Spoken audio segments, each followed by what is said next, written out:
कंदकोट के करीब अंडस highway Rana stop के एक मुकाम पर कार और मोटरसाइकिल में तसादुम के नतीजे में मोटरसाइकिल पर सवार 4 अफराद जख्मी।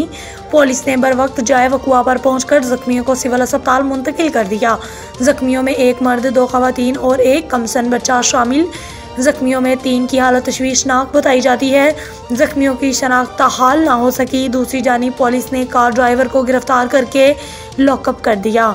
वाज़िया रहे कि वाक़े का मुकदमा ताहाल दर्ज नहीं हो सका।